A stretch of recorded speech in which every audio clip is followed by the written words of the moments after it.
It's really nice and toasty here. I love it. Hey guys, so I'm going to do a new tea video for today. I'm going to choose another spider for my collection. I got a lot of questions from people asking me what type of heat source do I use for my tarantulas and how do I manage to keep all the teas in that temperature. So I can show you. I'm not going to lie to you. This is what I use. I use this nice home ceramic heater. It's on maybe a couple of minutes a day. Well, I would say maybe 2 hours, but I always keep it in short bursts. This is I think a 1500 watt unit. It's very, very powerful. It heats up the room, wouldn't lie to you, 20 minutes. And it's really awesome. I only use the ambient temperatures to warm up the room because heat mats, as I explained in my tea videos, especially the tea topic video, it's very dangerous to use any heat mats because they can disorient the spider, can get very stressed, and some of them can actually burn themselves really badly. So this is why I don't recommend heating mats. I just recommend just a standard heater. And you just keep it in the room for a couple of minutes, especially when I'm in the room.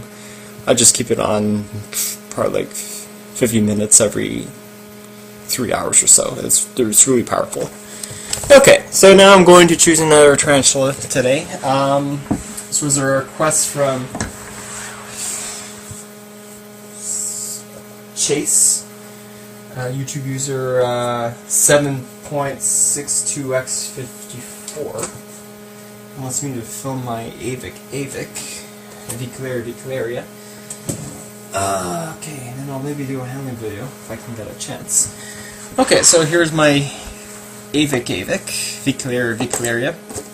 Avic is the short term, like like with Poecilothuris is to Pokes, and Samos is Samopos, and Tapes is to Tapicinias.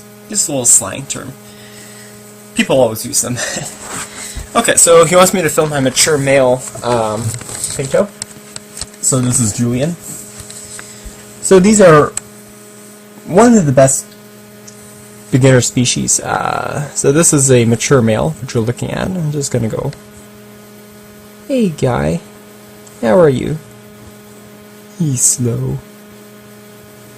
Yeah, okay. So these guys come from French Guiana, Brazil, Trinidad. The problem is with the Avicularia genus is that the genus is kind of messed up. Like, there's so many Avics that are inaccurately described, but there are a few that are really distinct. So it's pretty cool. So these are arboreals, as you know. This is a typical setup of an arboreal cage. So I always put a water dish, some substrate in here, not too much because arboreals don't really like to burrow as much. So the general Caresheet for pintos. So this would apply to the Avicularia versicolor, the Avicularia, the Minatrix, Urticans, Bronchus sheni, which is the Goliath pinto, the Latea, all the Avicularia species. So their temperature is between at least 80 degrees Fahrenheit, and they like to have it quite humid, at least between 80 to 85% humidity.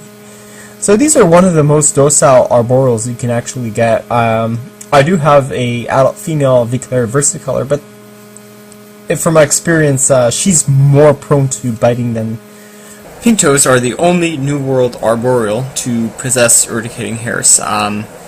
Members of the Samopoeus, Tapicinius, Iridopelma genus do not have urticating hairs, so they rely on their venom and their biting to defend themselves. So this is why those types of spiders are recommended for the intermediate, whereas the pintos are recommended for the beginners. So they cannot flick hairs. They can either rub their hairs off their abdomen. So the only way to come in contact with them is to handle it. So let's try to handle my baby pinto. Okay, so pink toes are really easy tarantulas to handle. So problems with some of the pink toes is that these guys are very easily spooked.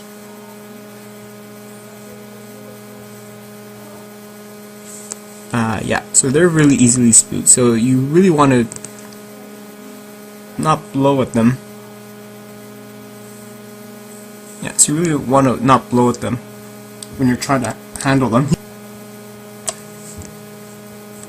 Yeah, so pink toes show 4 signs of defense mechanisms. So the first one is that if they're spooked, they'll run, and they can run very fast. Second one is what they call our poop cannon. So on their abdomen,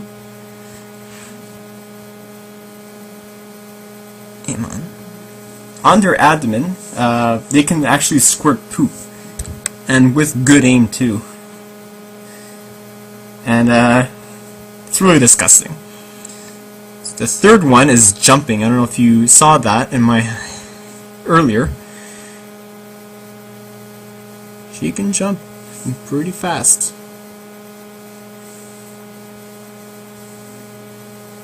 And you can see the skittishness of it.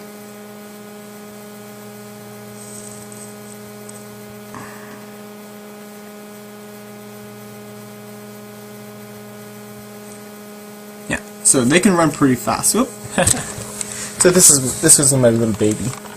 And the fourth defense mechanism is biting, which is very unlikely for a pink toe.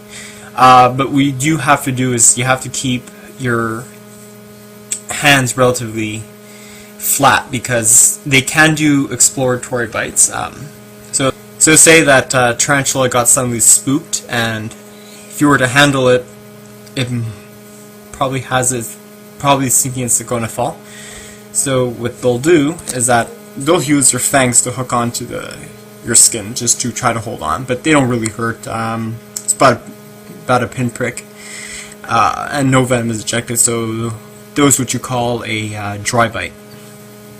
And that's pretty much it. So here's what a mature male looks like. So I brought him out to show you guys. So here's what he looks like. He's very leggy, very flat-bodied, which is also true for any arboreals, except the pokies. Pokies are kind of large and chunky.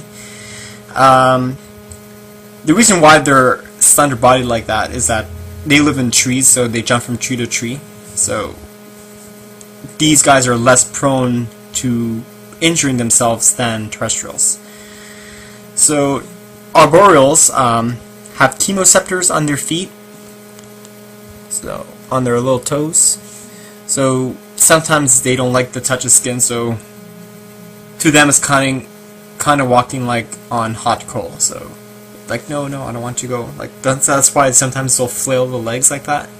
It means that they just don't like it. Yeah, so he's pretty cool. I do have a female, I believe. So I'm going to put him back. Whoop.